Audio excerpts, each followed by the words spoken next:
So welcome to our beef and lamb webinar, Worms and Drench Resistance, What to Do When the Wheels Are Falling Off. I'm Claire Tudenberg, your Beef and Lamb Southland Extension Manager.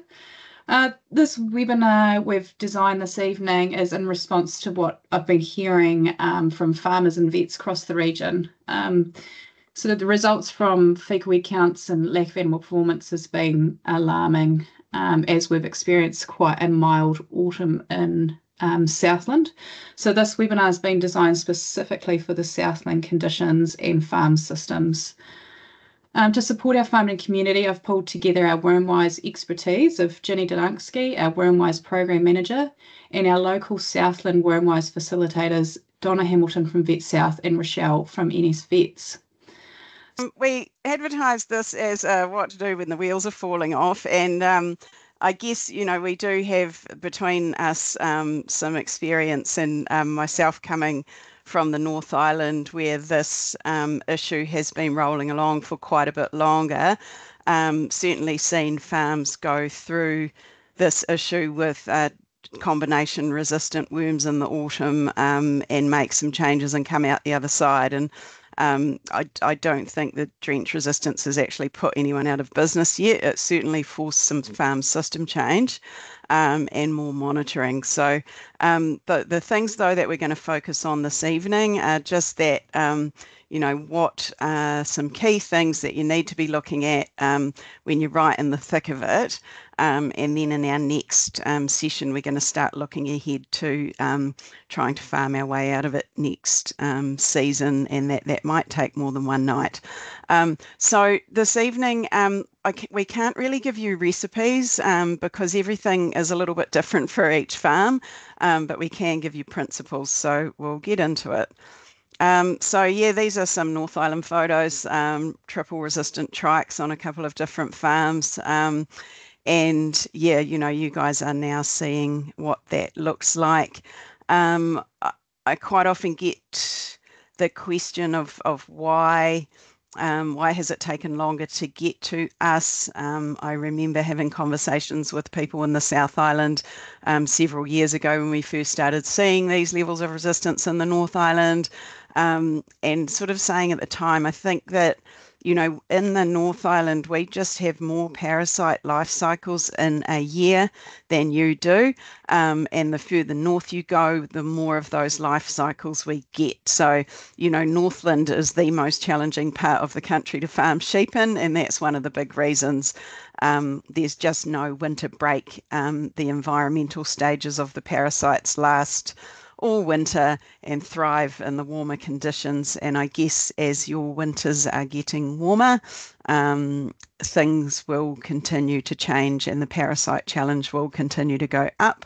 Here in the central North Island where I live, you know, we would reliably get a whole month of frosts somewhere in sort of July, August time, and we'd be lucky to get a week of frosts at any time in the winter now. And, you know, that really disrupts or enables that parasite life cycle to keep going.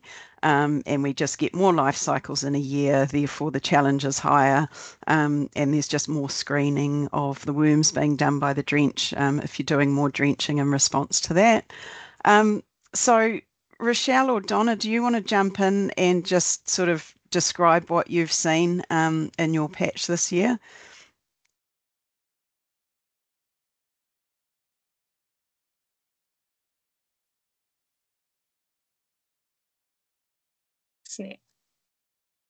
Yeah, we've had a lot recently coming in with animals that aren't doing well or not necessarily looking like your picture there, Ginny, but not looking too good anyway.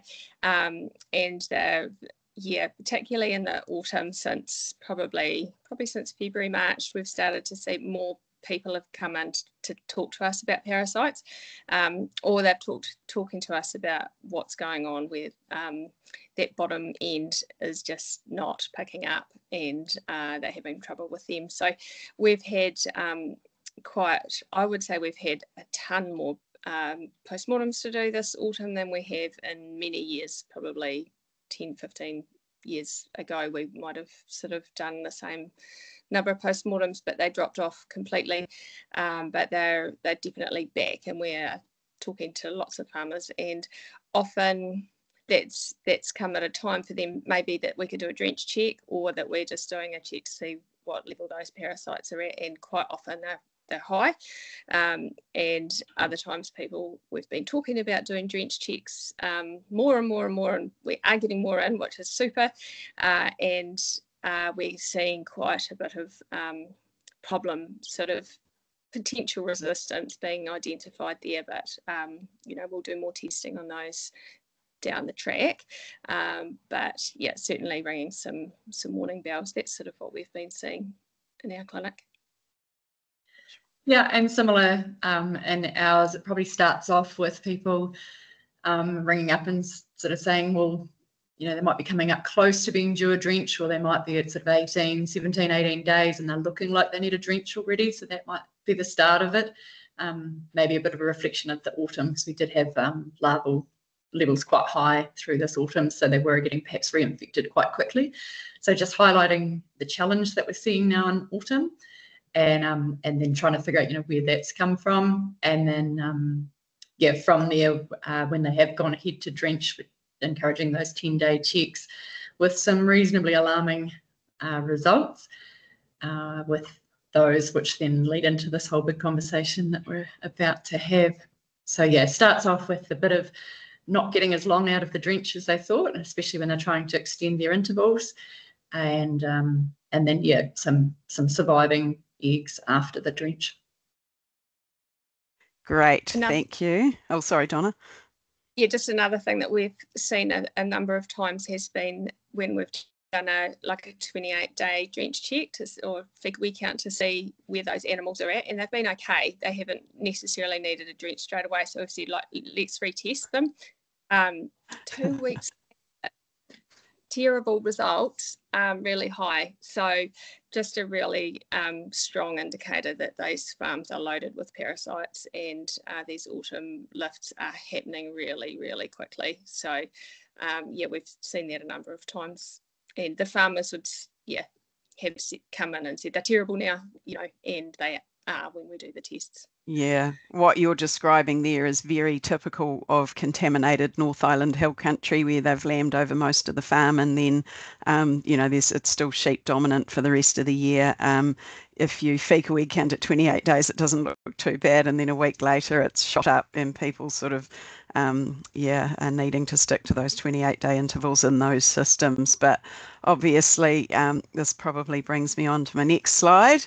So in an uncontrolled system where there's no management or chemical intervention in place, if you've been to a Wormwise workshop, you've all probably seen some version of this diagram before. Low larval levels, this is larvae on pasture, so levels drop off over the winter, and as I've already described, our winters are getting warmer, so they're probably not dropping off to this level anymore. On some farms in some years, you get a rise contributed by the ewes, and then as the lambs start to graze, they will start multiplying up the worms as well. This is a summer dry diagram, so we're getting some drop off over the summer in dry conditions, but obviously in Southland that line probably just rolls through like that. Without any other management practices in place, as those young animals start to build up large numbers of worms in their guts, then they are the big contaminators out there onto pasture, and we get this massive peak which doesn't drop off again until midwinter. But of course none of us farm like that, do we? And we've all had since 1964 when thibenzole hit the market. Most of us weren't farming or even born then.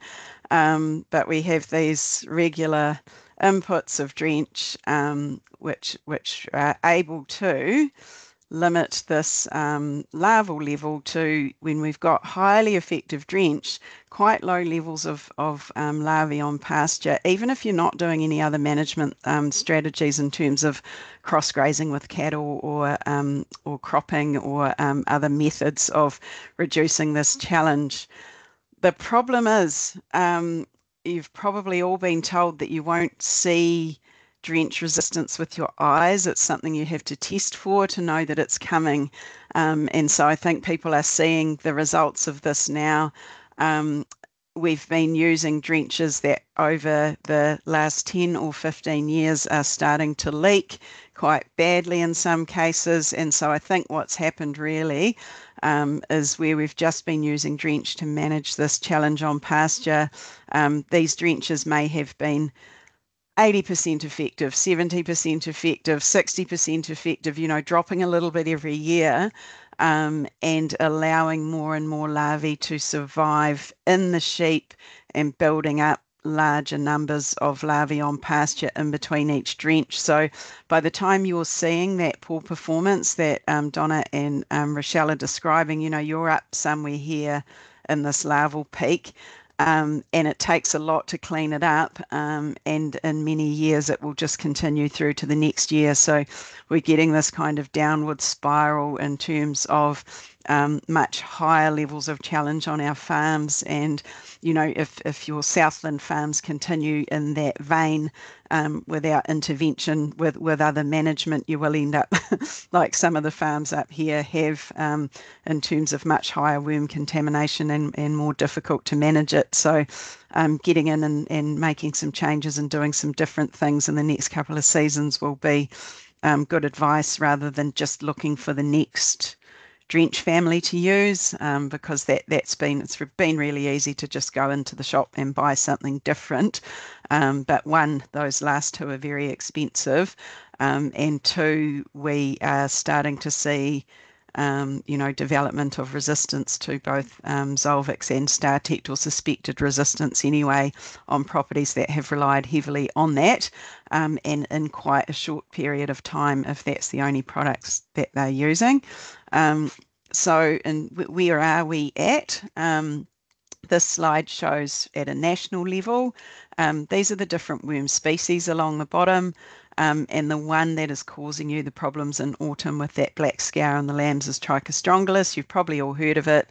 North Island here.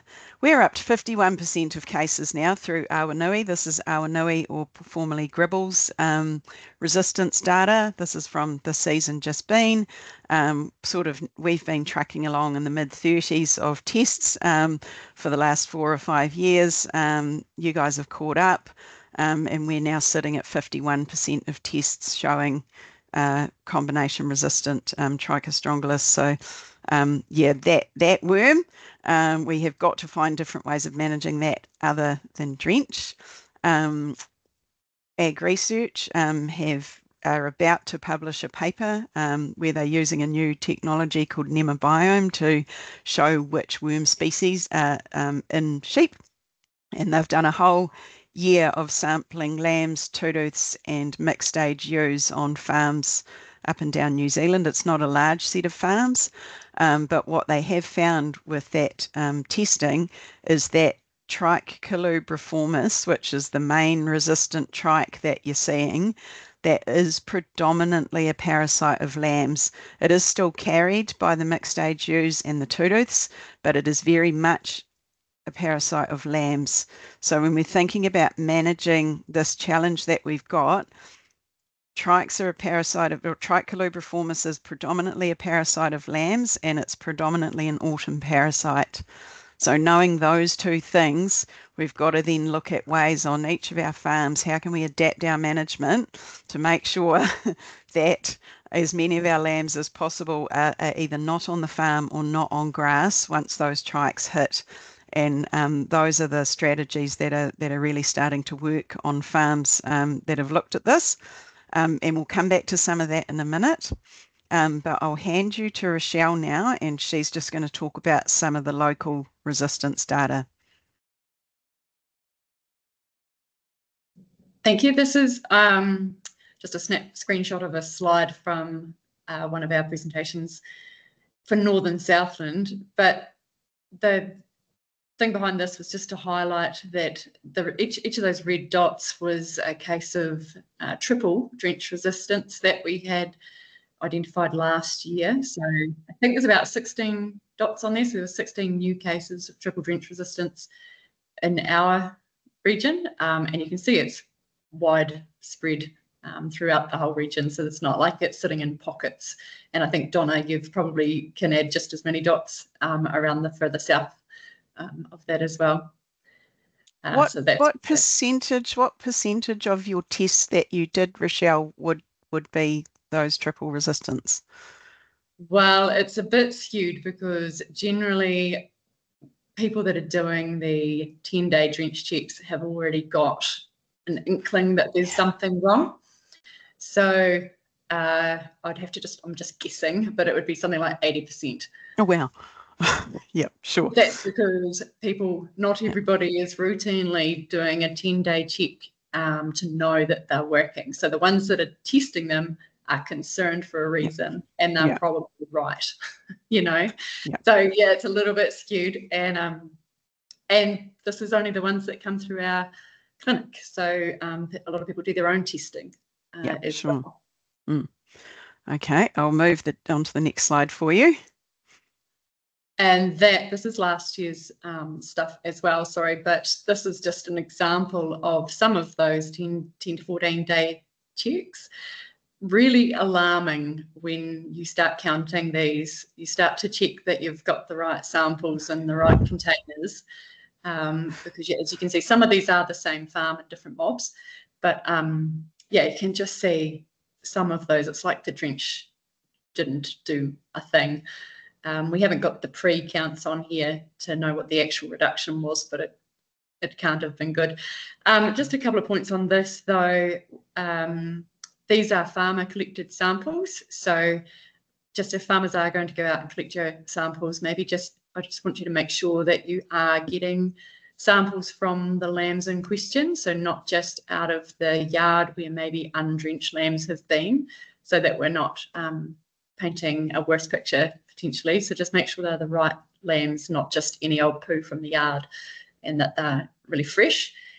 And also just like we do, individual counts, and most people would if you were doing a 10-day check. But if some people are doing them at home, you might be doing a composite, which you would in all of these samples. You would still probably, get some eggs, but just wanted to show that how when you do split them out and you do your 10 samples, you can see like in that first line there was 2 samples that had some eggs and the rest was working. So yes, there's some resistance there, but it gives us a bit more to work with. Whereas if you go to, one of the ones here in the middle of the column where it was like every lamb had something, it just might ask some other questions on things like drench technique as well that we would look at. So that's useful to do individual samples. Yeah. Good point, definitely. And if you're going to be complete about it, you've got the lambs in the yard to drench them. Grab some poos on the day that you drench as well, and then your 10-day sample as well, because as Rochelle alluded to, you don't really know with some of those. They may have had sky high counts, and those might not be as bad as they look, or the counts that on the day that you drenched might be quite similar to the counts that are there, and that's a worse situation to be in. So it is quite good to know. So that's a good hint. But yeah, most of you are probably on this webinar because you are in this situation already. So we don't want to labour the point about what you already know. But just moving on, this is some data from a farm when I was in practice that I worked with a lot. It's a big finishing property, and I just wanted to use it to highlight the fact that lambs that are unhealthy with other things will take longer to get their own immunity to worms and will often run much higher egg counts than lambs that are in good order. These 2 lots of egg counts, and excuse that they're a bit messy, are from lambs of the same age, grazing on the same platform with the same drenching history. But the lambs on the left are badly affected by viral pneumonia. And you can see, there's still some reasonably high counts on the right here, but there's a material difference between these ones and the ones over here with these very high counts. And it was actually on this farm, it was these viral pneumonia lambs that first alerted the farmer to the fact that there was a problem with the drench, because they just weren't coping as well. So yeah, the lambs that have got anything else wrong with them are going to be more prone to parasites. And of course, the reverse is true too. So, you know, the girls mentioned doing more post-mortems. I think those are a really, really useful tool to give you some sort of handle on what's going on, and also make some calls about which lambs are worth persisting with and which ones maybe aren't. They're also a great tool for looking at light ewes, but we might talk about that another time. So yeah, just knowing that underlying disease thing can be quite an issue. So underlying disease is one thing. In terms of starting to move into what can we do when we're in this situation and we've got these poor lambs that haven't been growing because our drenches haven't been working. We definitely need to, at that point, once we've realised what's going on, to use the most effective drench that we can on the farm. If you move to using a Zolvix or a StarTech at that point, it still pays to do a 10-day check on it. Sometimes these very sick lambs with these really high egg counts that have been parasitized for months and months because the drenches that have been being used haven't actually removed all of the worms. There are issues with their gut lining and potentially issues with their metabolism as well. That means that that new drench doesn't work as well as it should. This has been documented in the science in the past before we even got to this point, but we're definitely seeing these cases around the place where a Zolvix or a StarTech has never been used on the farm, and yet it appears to be leaking when we check it on those first really ill thrifty lambs that we used it on. What we generally find with that is when we go back on that farm into some healthy lambs at a later time, when everything's calmed down and we've got some more healthy animals, and we check that drench again, we find usually that it works really, you know, the way that we expect it to, i.e. highly effective. So if that's you and you've treated some poorly lambs with a new drench and it hasn't worked too well, the first advice is don't panic. It's probably not a disaster. It's probably just those lambs, unfortunately. So then what? Really, a couple of years ago, we were quite short of the novel drenches, and it sounds like we're still short of StarTech. And I did have a number of people call me about these lambs. What on earth am I going to do with them? I don't want to sell them, can't sell them. And the advice I gave was just shut your eyes and put them on the best feed on the farm that you've got. And it was quite interesting getting feedback from people in the weeks and months later of how quickly those lambs actually did pick up. There's always going to be a wee tail that take ages, but really good feed to those lambs is super important. You do then have to start making some decisions about where does that impact on my ewe flock, and at a farm system level, is that a good move? Are there any other ways that we can handle this? But in terms of nutrition, there's a tipping point in terms of lamb size and weight. We know in terms of nutrition with lambs, obviously dry matter and ME are number one. If they're not getting enough of either of those, they're not going to do well.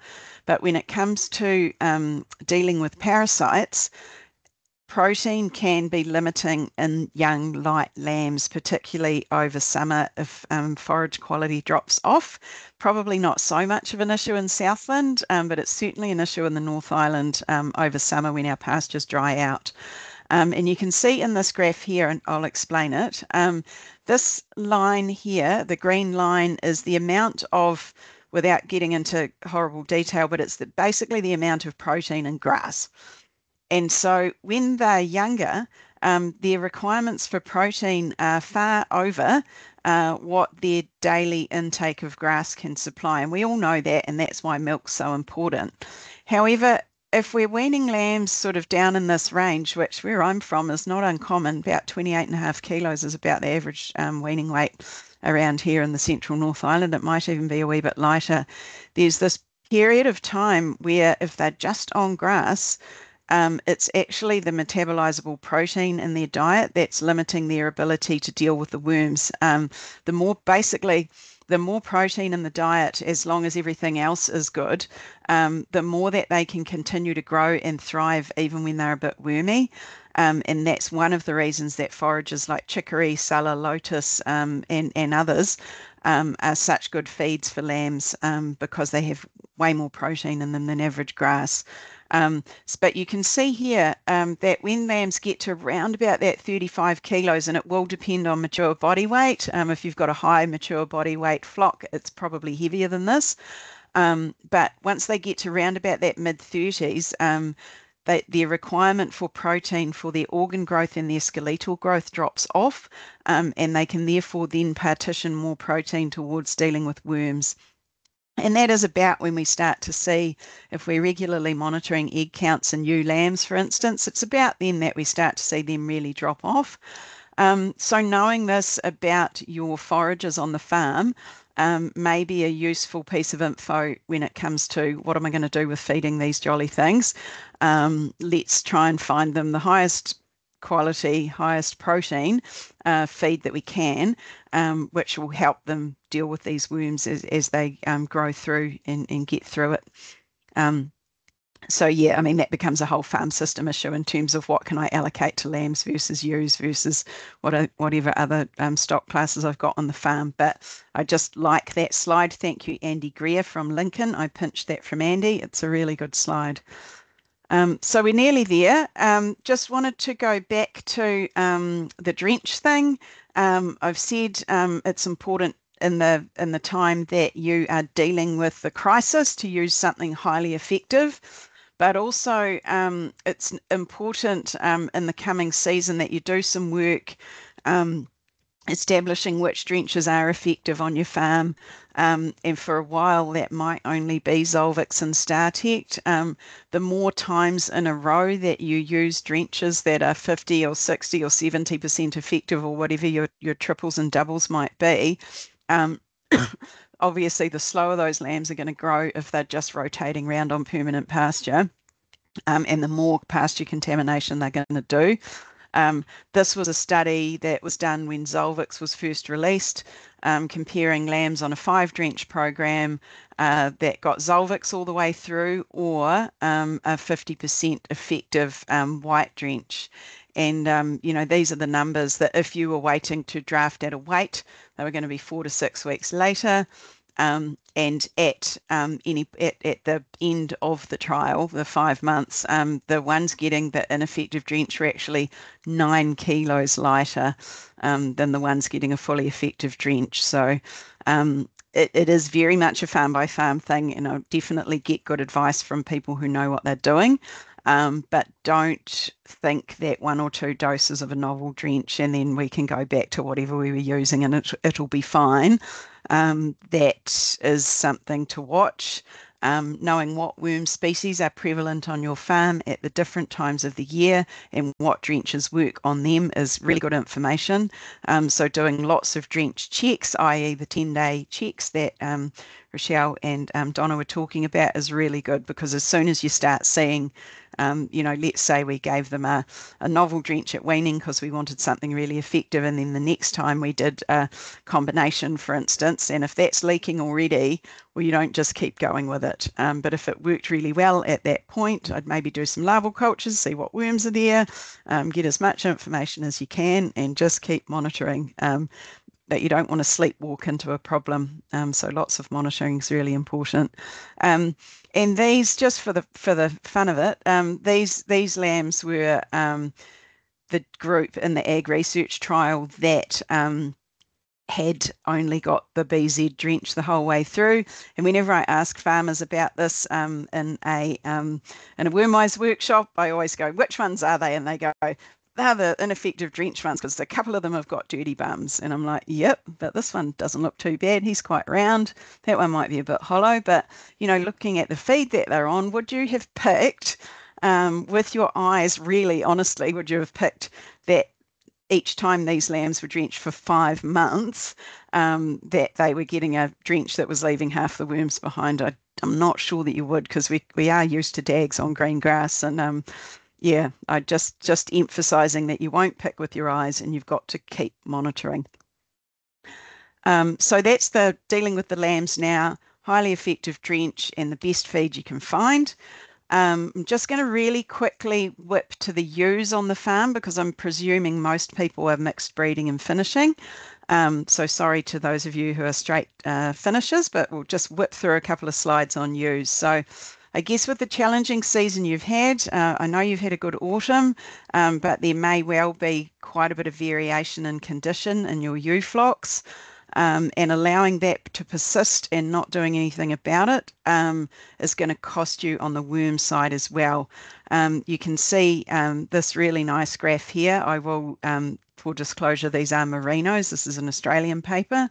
And these are high egg counts, right? So if these were your crossbred sheep, it would be sitting down here somewhere. But the pattern is very clear. The better body condition that these ewes are in, generally the lower their egg counts are, and that's certainly something I used to find in practice. I would encourage my clients to fecal egg count their good ewes, their light ewes, and their tudus separately, and then all come back with different results. This is, sorry about the size of it, I should have made it bigger. This is a comparison that Trevor Cook and I did back in 2009. Looking at the fate of light ewes in commercial flocks in the North Island. You can see here, these are the fecal egg counts of the thin ewes. They were ewes that started the production cycle in less than 2.5 body condition, and these were the ones we called fat, so they were 3 or better. I wouldn't necessarily call those fat now, but you can see the difference between the two groups. So yeah, the message there is if you haven't done some body condition scoring of your ewes, you've probably either got rams to come out or scanning coming soon. Both of those are a time that you can do that. Make some calls about which ewes are worth doing something with and which ones aren't. Those lighter ewes in our study, we did find that a drench to those, a short-acting, highly effective drench to those ewes early in the winter did actually stop them losing some weight compared to the ones that weren't drenched through to sort of midwinter and into pre-lamb. So doing that and separating them and preferentially feeding them, may be something that's worthwhile. So that's a very quick kind of what can we do now? And I'm pretty sure I probably haven't answered a lot of questions that are sitting out there. So I'm hoping if I stop sharing my screen now, that there's lots of questions in the chat and we can talk for another half an hour or so on that.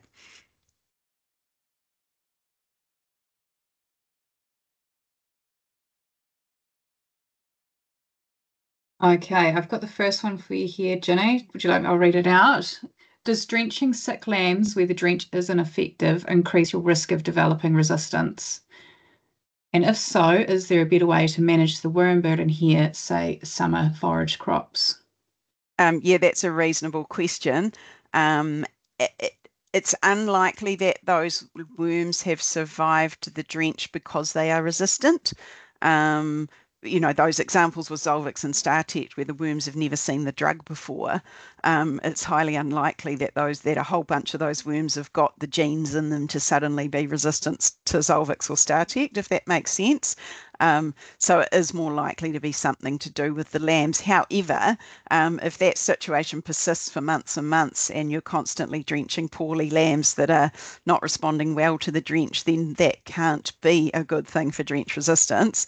And definitely, we talk, Anthony Oswald, one of our Wormwise trainers, has this great term which he calls lamb grass days. And so looking ahead, we're trying to minimise the number of days that lambs are on permanent pasture after weaning is one of the tools that we can use, to manage this challenge. So, your point about summer forage crops is absolutely right, that they're going to present a lower challenge, and hopefully, most of them are also going to be higher in protein, good ME, all of those things that we talked about in that nutrition slide. So I hope that answered the question. Thanks, Jenny. I've got another. Oh, yep. Sorry, go, Rochelle. I'll just add a wee scenario that's just fresh in my mind. So at one of the farms that has drench resistance, we found went on and drenched with StarTech, and some of the lambs were already on kale and some were going on to the kale. So the kale paddock that they were on didn't have a lot of grass around the edge anymore, sort of thing. We did it. They're then wanting to shift the lambs to another area, another property actually, and we just wanted to see. We did an egg count at 20 days, and out of the 10, one had 100 and one had 800, and the rest were all 0. So just, I mean, the Startect worked well anyway, but just to highlight there the usefulness of the crops. So yeah, the reinfection rate at 20 days was still was quite low. So yeah, hugely beneficial for those lambs going on to kale. Yeah, good point. And I mean, that individual with 800, probably everyone went, oh. But, you know, that animal may have spat the drench out. It may have really hated the kale and just picked out every other weed that it could. You know, there's lots of explanations for that, because you wouldn't normally expect one like that post-drench on its own to be a result of resistance. Yeah. Okay, and next question, I was thinking about it. We've got a lot going on to winter crop. So thoughts on drenching light ewes onto winter crop? Yeah, so the light ewe thing, we could talk about that all night. The worms are really the primary cause of ewes being light, but because they are light, then the worms that they've got on board put them under more pressure and tend to build up, as we saw with those egg count data. So removing the, you know, and we certainly found that in our trial, that if we removed the worms from those light ewes, that they did do better. Really good to put a tag in the area and make sure they don't stay in your maternals and they get a one-way ticket, all that stuff. But making the most of what you've got this season, my advice anyway is that yes, drenching them onto that crop is probably good advice, because then they're going to make the most of that crop without whatever worms they're carrying. And the risk of worms surviving that drench through the process of grazing it bare and then, you know, regrassing, etc. I presume probably going through a summer crop and then regrassing, the resistance, you know, risk of that's pretty minimal. And also, you know, you're drenching ewes, a handful of ewes in winter, again, minimal resistance risk. Well, I've got one here about calves. If we drenched our calves prior to putting on kale for the winter, and we are worried about drench resistance, as some of the calves still have a cough 4 weeks later, should we give them another drench, or will a diet of kale/baleage take care of any worm burden? Yeah, that's a really good question. One of and something I meant to say, maybe not so much about those ewes, but if we are drenching young animals onto a winter crop, it's a really good idea to do that 10-day check to make sure that your drench worked, because it may not have. And if it didn't, you know, often often for animals of that age and stage, like the feed is actually going to take care of the rest of it anyway, but it's good to know. And then doing that 28-day drench check to see, you know, whether they've picked up any worms on the crop, because crops aren't infallible. It's not unusual for them to pick up worms from around the edge or something.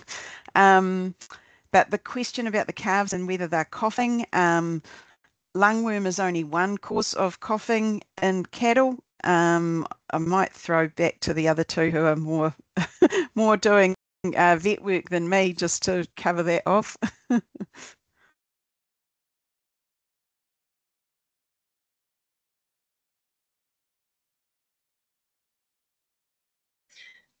So lungworm is one thing, but also just pneumonia, all sorts of different types of bacteria and viruses that may be involved with that.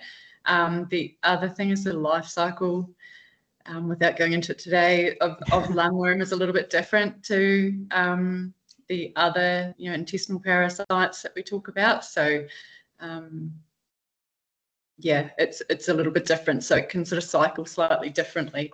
So you can have a lot of coughing residual to the drench. You can drench for lungworm and have the drench work, but you can still have coughing after that because of the damage and stuff that's gone on in the lungs. So. And that's a good point too. If you're talking about lungworm on crops, which would be unusual anyway, Lungworm is not a very mobile parasite, and it doesn't move very far from the dung pat. So I'd be really surprised if they had picked up any lungworm on a crop, because I don't think lungworm larvae would be great at moving up a kale crop.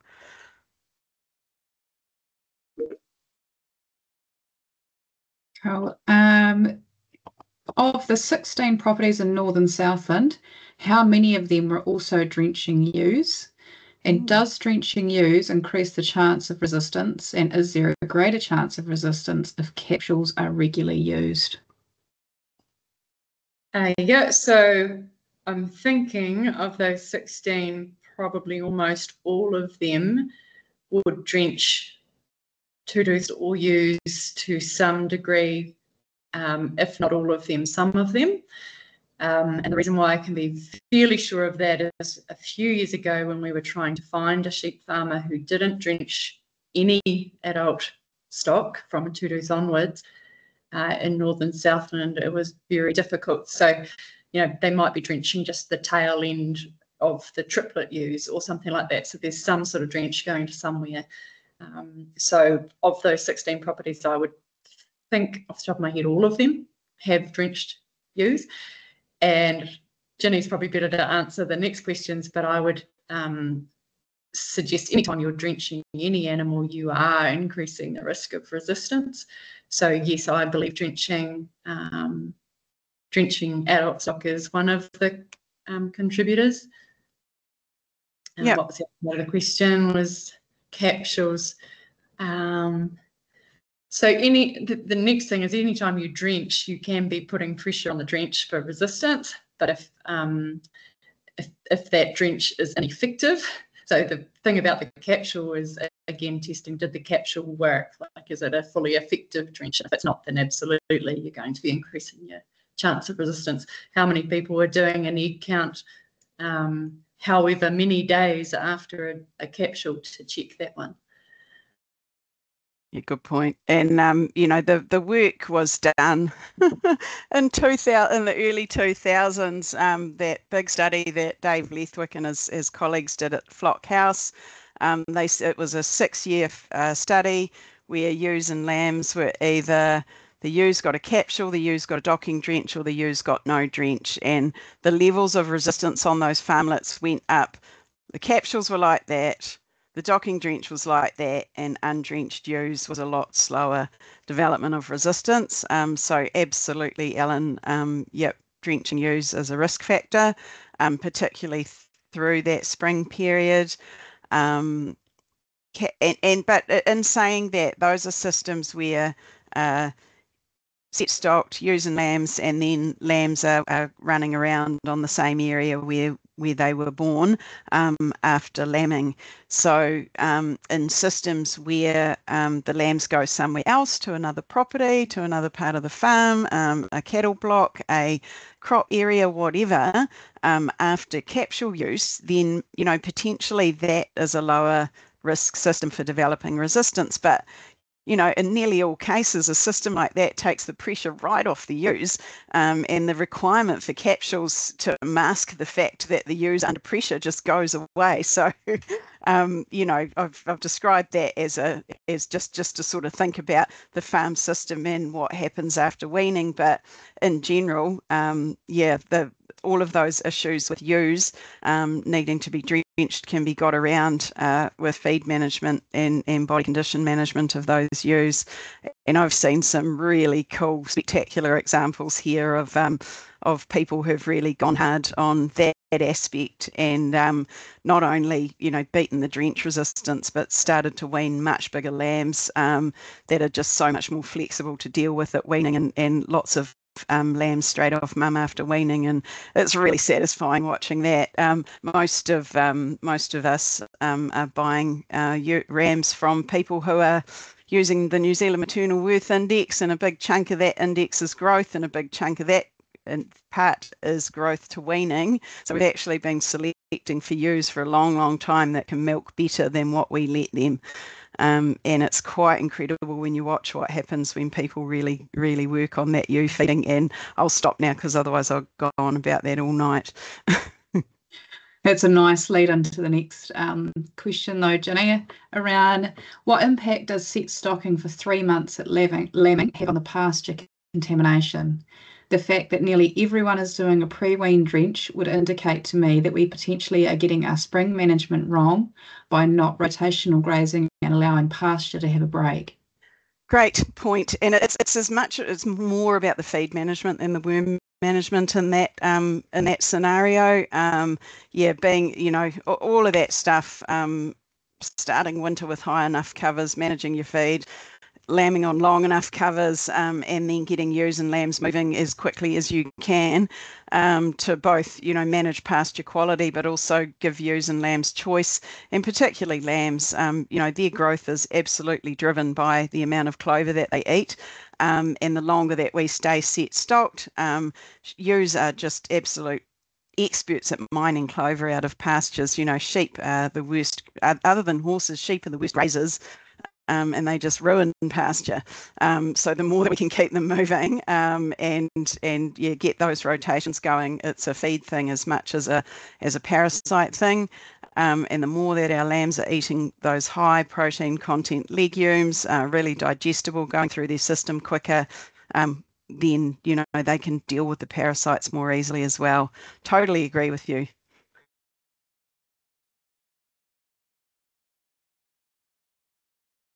Everyone's a bit quiet, really, because I've run out of questions for you, Jenny. But down here in Southland right now, obviously we're all transitioning onto crop. What would be like your key, I think all three of you could probably answer this, but like a real key point that you'd like to nail down from the parasite management point of view to ensure our stock can thrive moving forward on the winter crop? I'll go last. Donna, I'll pick on you. Yeah, we do have, there's lots of starting of crops at the moment, and some will be on there for sure.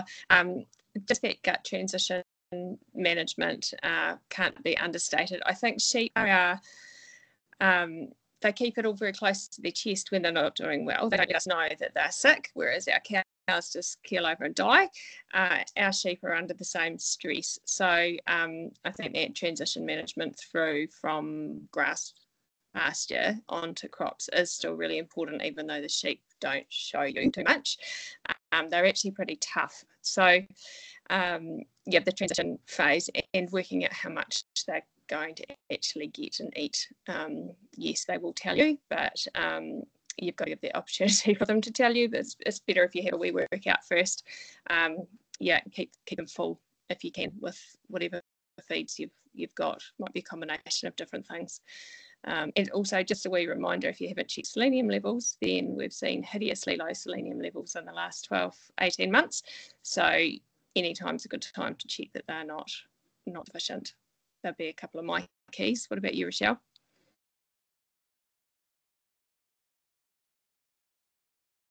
Other than, I guess, if you're doing lambs, if they can go on worm-free, that would be nice. So you can maybe get a better winter without having to run them back in and drench them. I agree with everything else that you've said for the feeding and transition. Just because they don't necessarily die doesn't mean that we should just throw them straight on, but lots of us do. We have had some cases of nitrate poisoning, which we hardly see, but we have seen a couple of cases this year. So it's always a risk, especially if they're not transitioned well. What else on the crop? Yeah, cool. I just want to add, you talk about the transition, and it is important. Just those runoff paddocks and those transition areas, especially with hoggets or lambs or light ewes, the risk of those becoming a place where they pick up worms and then they don't do as well as they should on the crop. So one technique I have seen people use is not to actually drench onto the crop, but to drench, at the end of that transition, or take some Prattleys or whatever and drench then once they've got no more access to grass. I mean, that's particular to young animals, right, or animals that are more susceptible to worms. I don't think you'd worry about that with a good, robust, worm-fed gold ewe flock. But yeah, for those more susceptible animals, potentially yes, and that would apply to calves as well, maybe. Cool, thank you. There's one final question here on. Oh, sorry, Donna. Yep. I'll just add to that our crop paddocks come in all different shapes and sizes, and some of our crop paddocks are half hill block, in which case there will be lots of parasites hiding in those that brown top area. So parasites love a bit of brown cover and consistent environment. So it's you can have a square paddock that's completely crop, and you're dealing with a true crop paddock, as we'd call it, but a lot of those ones have got gullies or various different areas that might be harbouring parasites. So it is worthwhile keeping a wee mind on that, thinking about that. Yeah, good point. And we had a fascinating presentation at the New Zealand Veterinary Association meeting conference last week or the week before. A guy called John Neeson, who did a whole lot of forage comparisons at Flockhouse years ago, and like brown top is the best environment from his work. It is the best environment for worm larvae. It beats everything else. So it's another reason to manage your way out of it as much as you possibly can. Yeah, good point. And then I'd reiterate there too that the feed allocation thing on crops is absolutely critical. The main cause of poor performance on crops is under allocation. And I totally agree with Donna about keeping them full. I've certainly learned that from the dairy sheep up here. It's amazing what they can cope with in terms of 3 or 4 lambs inside and a great big gut full of feed because they're so well fed all the time, and they don't get bearings, and they don't, all these things that you worry about with supposedly overfed sheep don't happen. Keeping sheep fit and eating heaps is really important. Yeah.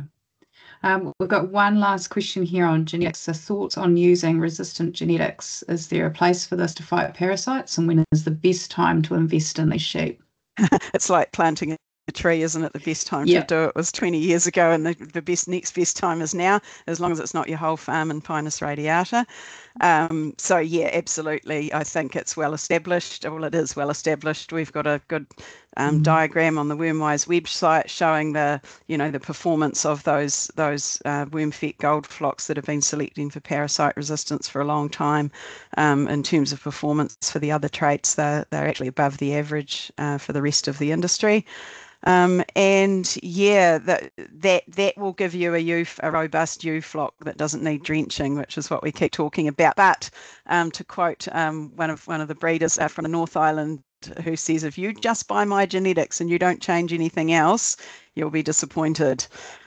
So there is no free lunch. You've still got to feed them. But yes, and it's well established that those resistant genetics, those ewes, also don't have the same rise in fecal egg counts at lambing as unselected or susceptible ewes. So, the science is there. The jury is not out. That's well established. Cool, thanks. I always have to zip my lips because it's a passionate area of mine. But absolutely agree with the comment from the breeder up north that, if you don't change anything else, you are going to be disappointed. It's well known that it's 50%, 50% genetics, 50% management, and to utilise the best out of, you've got to be looking after management to get the best out of your genetics and look after your animals, and you will reach their genetic potential. Cool. Well, that is all the time we've got this evening. But Jenny, would you like to give a bit of a taster of what our next webinar on the 30th will be covering? Yeah, sure. Thanks. And I was supposed to put a QR code in my slides, and then I forgot. Claire, sorry about that. Right. But yeah, all come and sign up for that. We'll be looking forward from sort of scanning through to the pre-lamb period, and a little bit of that early lactation management, both the animal health side and the management side, to try and wind our way out of this situation. It's not going to be, it's not a snap your fingers and it's done kind of thing, and we may not quite get it all sorted in one season, but if we don't it's like those resistant genetics. Yesterday was a good time to start, and tomorrow's just as good.